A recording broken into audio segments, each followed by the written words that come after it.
हिमाचल में मुफ्त बिजली के बाद मुफ्त पानी बंद करने और सरकारी बसों में मुफ्त यात्रा के लाभ से पुलिसकर्मियों को वंचित करने के फैसले पर बीजेपी अध्यक्ष राजीव बिंदल ने सुखविंदर सरकार पर जमकर हमला बोला। उन्होंने कहा कि कांग्रेस सत्ता में आने के लिए झूठी गारंटी देने के साथ ही चुनाव में अपार धन खर्च करती है, मगर चुनाव खत्म होते ही लोगों पर टैक्स लगाकर सब महंगा करने पर तुली है। जब कभी चुनाव आता है तो सरकार के पास अपार धन हो जाता है और बहुत सारी घोषणाएं सरकार करती है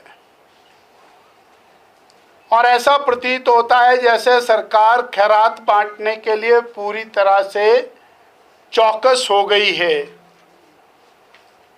और वो घोषणाएं हों, गारंटियां हों, उनकी खूब भरमार होती है और खूब जोर जोर से गारंटियां दी जाती हैं और जैसे ही चुनाव चला जाता है वैसे ही सरकार की आर्थिक हालत खराब हो जाती है और जनता के ऊपर टैक्स लगाने का बोझ शुरू हो जाता है।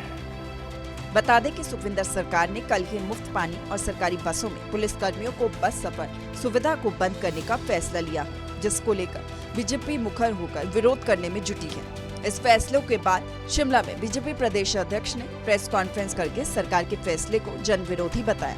बिजली के ऊपर सेस 19% तक बढ़ाया और सेस को बढ़ा करके जहां उद्योगों को पलायन करने पर मजबूर किया, वहीं बेरोजगार जो औद्योगिक क्षेत्र में रोजगार तलाशते हैं उनको नुकसान किया। एचआरटीसी के अंदर चौथा काम जो पिछले कल किया, प्रदेश के होमगार्ड कर्मी, पुलिस कर्मी, वो लोग अलग अलग समय के ऊपर ड्यूटीज़ के ऊपर जगह जगह जाते हैं।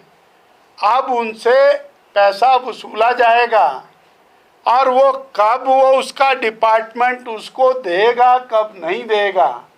हिमाचल प्रदेश के अंदर जो ये मूवमेंट है उसके ऊपर एक बहुत बड़ा आघात। राजीव बिंदल ने कहा, कांग्रेस ने सत्ता में आते ही डीजल पर 7 रुपए टैक्स बढ़ाकर जनता पर 25 करोड़ का कमर तोड़ बोझ डाल दिया। उन्होंने कहा कि हिमाचल में बिजली दरों में 19% तक सेस का इजाफा किया है। कांग्रेस की सरकार बनते ही सबसे पहला तोहफा टैक्स का दिया, 7 रुपया प्रति लीटर डीजल के ऊपर वैट लगाया और उस वैट से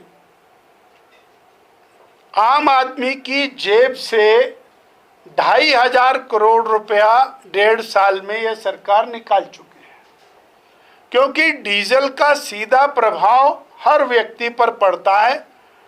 ट्रक का भाड़ा, बस का भाड़ा, टैक्सी का भाड़ा, ट्रैक्टर चलाने का, किसान का बोझ, पानी की लिफ्ट का बोझ, वो सारा का सारा जनरेटर का सब जनता के ऊपर पड़ता है।